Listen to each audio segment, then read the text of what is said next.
så fortæller jeg om syre-base-reaktioner. Og det, der kendetegner en syre, det er, at den kan afgive sine hydroner, og en base, den optager sine hydroner.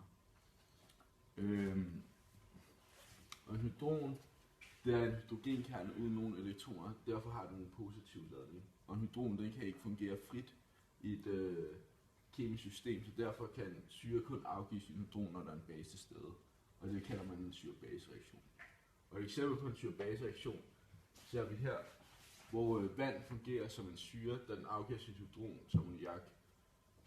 Og herover så kan vi så se, at reaktanternes roller er skiftet om, og NH4+ opfører sig som en syre, da den afgiver sit hydron til OH-. Og så, ja.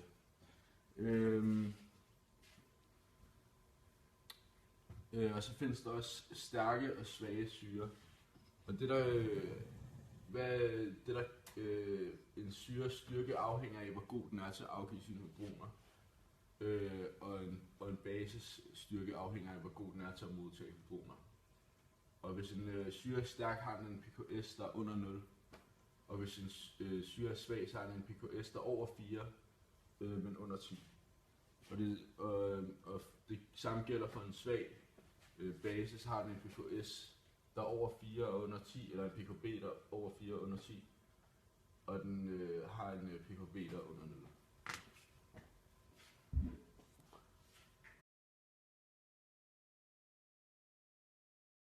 Lad klar. En pufferopløsning er en opløsning, som både kan reagere som syre og som base, hvorfor et indgreb i pH ikke vil ændre pH så meget. Hvis vi tager udgangspunkt i ammoniumklorid og natriumhydroxid, så vil der blive dannet en korresponderende base, som er ammoniak og vand. Og klorionen og natriumionen, det er tilskuerioner, så de indgår ikke i reaktionsskemaet. Hvis vi så starter med en opløsning af 12 mol ammonium, og så tilsætter 2 mol af natriumhydroxid, så vil man ved ligevægt få, at der er 10 mol af det her, men der er også blevet dannet en korresponderende base, som er 2 mol ammoniak. Så når man skal udregne pH i sådan et buffersystem, så bruger man pufferligningen, som man udregner pH er lige med pKs for den svage syre, og så plusser med logaritmen til koncentration af basen af syren. Men fordi at stofmængden er givet af koncentration gange volumen, og volumet holder konstant, da hele det her det foregår i det samme volumen, så er N proportionalt med C, og så kan man bare bruge stofmængden af reaktanterne. Start! Det vil sige, at pH, når reaktionen har opnået ligevægt, ligger på 8,5. Og en puffer har også en pufferkapacitet. Det vil sige, at den fungerer bedst som pH-stabilisator omkring den svage syres pK-værdi. Det vil sige, at den her puffer den virker bedst i området omkring 9,25. Hvis man tilsætter en syre, så vil reaktionen kunne opføre sig som en base, og dermed udligne udsving i pH.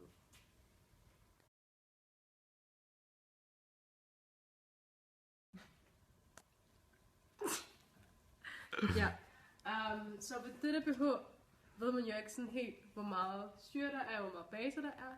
Så det, man kan gøre for at finde ud af det, man kan opstille et bjergdiagram. Bjergdiagram laver man ud fra pKs-værdien. PKs-værdien skal være der, hvor der er 50% af syre og base. Og i vores tilfælde er det så 9,25, hvor der er 50% af ammoniak og 50% af ammonium. Når man kender pH, er man så interesseret i at finde ud af, hvor meget der er på baseform og hvor meget der er på syreformen. Og så for at finde ud af det, kan man opstille et bjergdiagram. Og i et bjergdiagram har man op ad y-aksen syrebræk, og på x-aksen pH-værdier. Så for at opstille bjergdiagram, så skal man kende pKs, og den kan man slå op. Og så pKs er der, hvor der er 50% på base og 50% på syreform, og det kan man se, når man så kigger på 9,25 og så gå ud herfra, og så er det 0,5. Det vil sige 50% af det ene og 50% af det andet. Så ved man, at når man plusser koncentrationen af B og base af syre, så skal det give 1. Derfor, hvis man står med 2 ubekendte, kan man omskrive bufferlinjen til det her.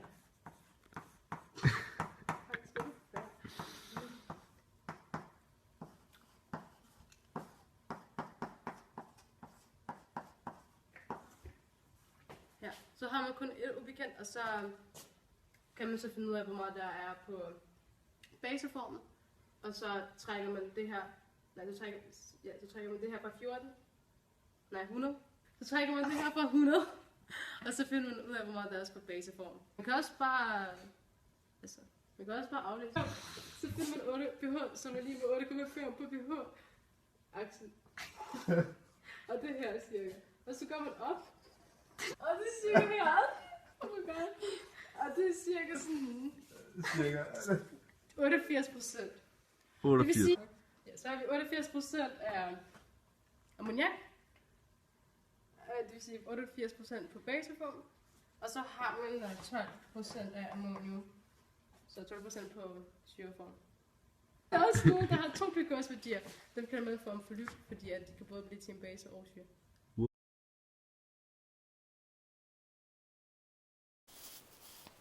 Et biologisk system, hvor opretholdelse af pH er utrolig vigtigt, er i enzymer og proteiner generelt. pH-miljøet er for enzymer altafgørende for dets funktion. Det forholder sig nemlig sådan, at enzymer har et bestemt pH-miljø, hvor det fungerer optimalt. Og hvis det her pH-miljø afviger for meget fra det optimale pH-miljø, så vil strukturen af enzymet blive ødelagt, altså denaturere, hvilket gør, at funktionen af enzymet det bliver forringet. I det her forsøg med spytamylase, der tog vi en syre og dens korresponderende base, altså en buffer ned, som havde en pH-miljø på 4,04. Og så testede vi spytamylases funktion ved den her pH. Og det gør vi ved, at vi havde noget stivelse. Og stivelse, det bliver bundet af jodiet kalium, og så bliver det farvet blåsort, hvis der er meget stivelse, og så bliver det mere og mere orange, alt efter hvor meget stivelse der er tilbage. Og hvis man kigger herop i starten af billedet, i de første brønde kan man se, at der er blåsort, hvilket betyder, at stivelsen ikke er blevet nedbrudt, da der er rigtig meget jodiet kalium bundet til stivelsen. Hvis man kommer helt ned i bunden her, kan man se, at det bliver mere og mere lyseorange. Og det er en indikation af,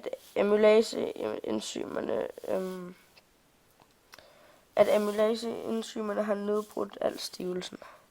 Og det er i alt taget 13 minutter ved pH 4,04. Og det er ret lang tid i forhold til nogle af de andre pH-værdier, det her forsøg blev lavet ved. Og det skyldes nok, at den optimale pH for spytamylase, det er 7,5. Når vi så har foretaget det her forsøg ved pH 4,04, har det nok denatureret nogle af enzymerne, så den sekundære struktur, det er det, man kan se i alfa-helix og beta-foldblad her. Og den tertiære og kvadernære struktur er blevet lidt ødelagt i det, at de bindinger, hovedsageligt hydrogenbindinger, som er med til at lave den her sekundære struktur, de er blevet ødelagt, fordi at ved sur pH, så kan mange af de funktionelle grupper, der er, blive positivt lavet, og vil dermed ændre affiniteten for mange af de bindinger, der er i stoffet, og dermed ødelægge, i hvert fald formindske spytamylases evne til at katalysere den her reaktion. Opretholdelse af pH i det her biologiske system er altså utrolig vigtigt, fordi at afvigelse for spytamylases optimale pH-miljø vil resultere i en markant nedsat funktion af det her enzym.